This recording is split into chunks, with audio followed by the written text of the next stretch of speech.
Hey guys, it's Kevin again. This is going to be another movie review for you guys, and this movie we're going to be reviewing, I wasn't initially planning on reviewing. I didn't even think I'd be able to see this movie. However, it got rented. You can rent this movie now on iTunes, and I was actually looking forward to this movie because I didn't think this movie was going to be very good, but I heard it was very, very good. And then what I'm going to be reviewing is Predestination. Now, this movie, I talked about it in my January movie preview show. It looked like a standard January popcorn action movie. That's really what it looked like to me. It didn't look like anything special. It does have Ethan Hawke, who I consider to be a very good actor. And I went to this movie pretty much thinking it was going to be a fun popcorn movie. And boy, was I wrong. Predestination is unlike any other sci fi movie I've seen in a very long time. It is not your typically structured movie, and it's also a masterpiece. Predestination, I'm shocked right now. I am shocked right now. There's a movie in January, and I'm calling it a masterpiece. Is this any indication that 2015 is going to be amazing? Because I think it is. I think 2015 is going to be amazing now because this movie was fantastic. I love Predestination, and it has a great message that I also love, that I definitely really enjoyed, and it's not like your typically structured sci-fi movie at all. Now, the plot of Predestination, you got to be careful when talking about the plot of this movie because you don't want to reveal too much about it. Essentially, what the plot is about is that there is this time-traveling agent who he goes back in time in order to stop a bombing from happening. There's this terrorist known as the Fizzy Bomber, and he wants to stop him. So he goes back to 1992, basically. He goes back to 1992, and eventually this man comes up to him. And the man's is just known as the unmarried mother. That's his pen name for writing magazine confessional testimonials and enters the bar to drink alcohol. And basically, he tells the story. He basically tells this man everything he needs to know. He tells him his life story and things like that. And eventually, something that ended up happening to him, the bartender wants to help. Basically, the agent is now a bartender, and the bartender decides that the agent decides that he wants to actually help him out and maybe help him get through this. He tells him to travel back in time with him, and that's basically a plot of Predestination. Now, you can't really say too much about the movie, and it definitely sounds like it's not as interesting as it is, but there are a lot of things I didn't know about this movie that I actually end up loving, and there are so many things I want to talk about because there are so many aspects of this movie that I wasn't expecting, and there were so many things that I loved about it. So let's talk about some things that I love about Predestination. First of all, we have to talk about the acting in this movie.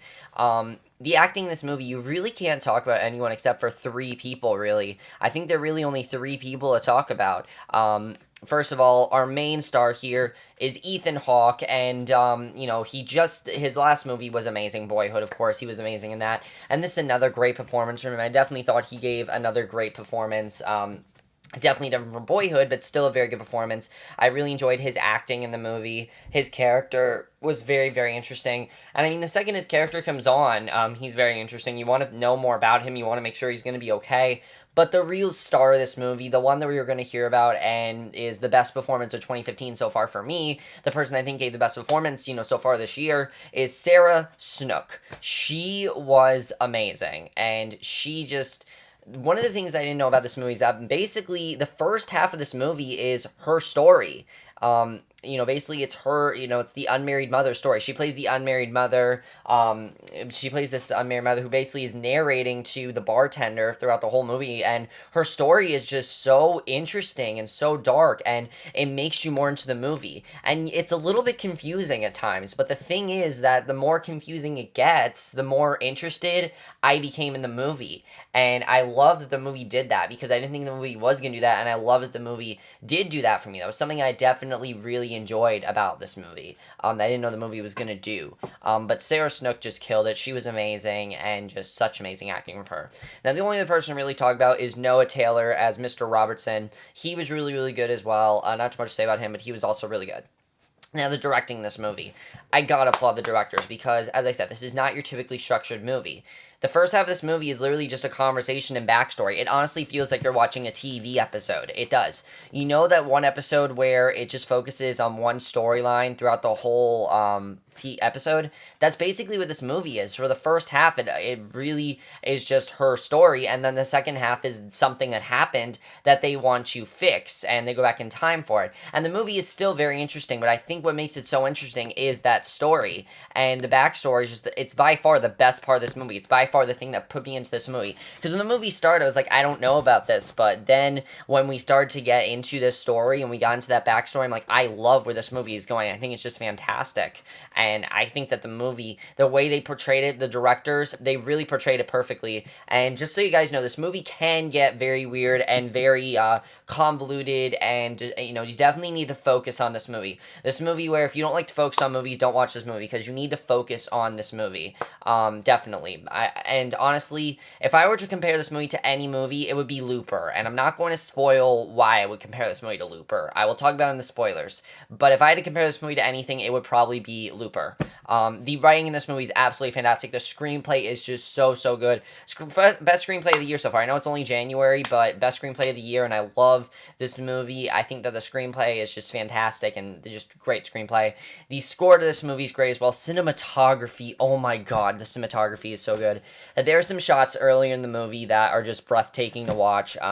The cinematography is just fantastic, and I think it was great cinematography. The editing was also fantastic in this movie. This movie went by like that. It's so short. It's 97 minutes. It's shorter than I thought it was going to be, but it moved by perfectly, and I think the length was just perfect to this movie. Also, do not watch the trailer to this movie. It makes you think it's completely a different movie than it is. It makes you think that this is a popcorn action movie, and it's not that at all, and I'm very happy that it wasn't that, because there are a lot of things I love about this movie. Now, I really want to talk about why I love this movie, and in order for me to do that, I have to talk about the spoilers. If you've not seen Predestination, please watch it. You can rent it for $7 on iTunes.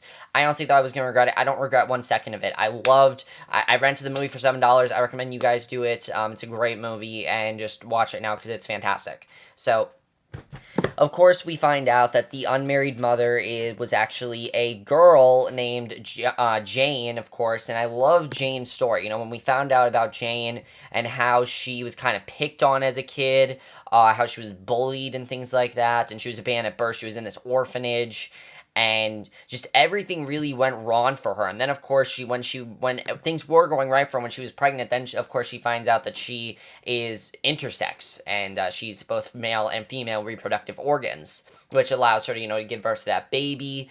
And eventually the baby's kidnapped by the man, and at the advice of her physician, she then undergoes further procedures to remove her female sexual organs, basically, and that's how she turned into John. And when we found that out, I thought the story just became so much more interesting. So I'm like, why is this? What is this? I don't understand what this means. I mean, I didn't understand really what that meant, but I thought that was an amazing twist when we found that out. And I like the movie doesn't really focus on that. I like the movie doesn't focus on transvestites. That's not the message of the movie.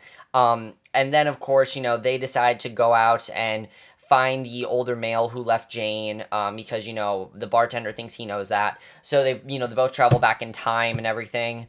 And I thought it was interesting that Jane and John ended up falling in love. I didn't expect that to happen, but I thought that was interesting that ended up happening. It was an interesting thing that they did there, and it makes sense, definitely, because, of course, it does make sense why that happened. But I thought that was an interesting twist, and I definitely really enjoyed that. But the best part of this movie, by far, I have to talk about that twist. Because the biggest thing about this movie that shocked me the most was when, of course, the agent killed his older self. And when he did that, I'm like, this is basically reverse Looper. Because, of course, the end of Looper is that Joseph Gordon-Levitt, Bruce Willis's character, kills Joseph Gordon-Levitt, so he never exists. And I thought that's basically what happens in Predestination. Now, some people have been complaining about the twist that, of course, the twist is that the agent is actually John, completely changed after the surgery. But you have to remember, guys, this is a time travel movie. You can really do whatever you want with it. And I know some of it doesn't make sense, like how would the agent kidnap his own baby? But again, this is a time travel movie. So, I mean, he went back to get the baby and things like that. It definitely made sense why that happened. And John was sort of a distraction. It definitely makes sense, because basically what he was doing was he was going on a mission to get his baby back, and the only way for him to do that was to recruit John and get him to fall in love with Jane and basically create a distraction so he could get the baby back and care for the baby and things like that. And then, of course, at the end, we see that he's now in a retirement home. He's now been requested for retirement, And I think that's a very good twist that we found that. I would have never suspected that. I didn't suspect that they thought of that, and that twist was actually amazing. I think it's a genius twist, and I love that about the movie. I didn't think the movie would be as genius as it was, but it really was a genius twist that I absolutely loved.